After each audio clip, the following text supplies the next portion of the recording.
ধন্যবাদ। এরপর আসবো চিংড়ি। বাজারে চিংড়ি বিক্রি করতে গেলে কিভাবে লাফিয়ে ওর গাড়ি যায়।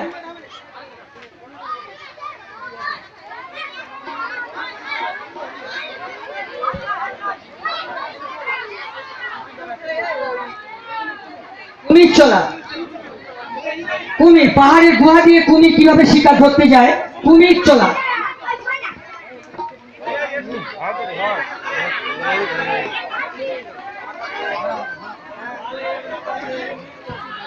অনেক শারীরিক সক্ষমতা থাকলেই তবেই কসরত করা যায়।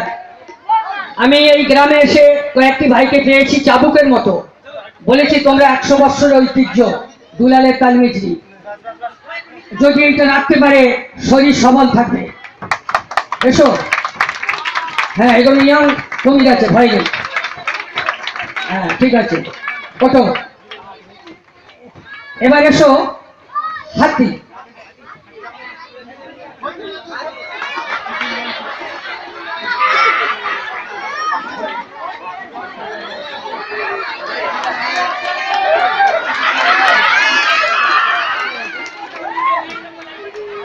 যুদ্ধ শেষে সৈন্যরা যখন ফিরে যায়, আমরা একটু আগে কাঠি নৃত্য দেখেছি। কাঠি নৃত্যটা কাঠি নৃত্য নয়, গুরু সদয় দত্ত ব্রিটিশের বিরুদ্ধে সারা ভারতবর্ষে যুবক যুবতীদের শিখিয়েছিল যুদ্ধ নৃত্য, বাঁ হাতে ঢাল আর ডান হাতে তরোয়াল।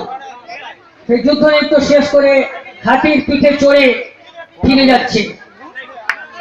আস্তে আস্তে চলো রে ভাই পাহাড়ে পাহাড়ে, আস্তে আস্তে চলো রে ভাই পাহাড়ে পর্বতে বাটে, বাজিবে কিঙ্কর ভয় কি যাবে রে, বাজিবে কিঙ্কর ভয় কি যাবে রে, পাহাড় পর্বত বাহাতে, আস্তে আস্তে চলো রে ভাই পাহাড় পর্বত বাহাতে, আস্তে আস্তে চলো রে ভাই পাহাড় পর্বত বাহাতে, বাজিবে কিঙ্কর ভয় কি যাবে রে, বাজিবে কিঙ্কর ভয় কি যাবে রে, পাহাড় পর্বত বাহাতে, আস্তে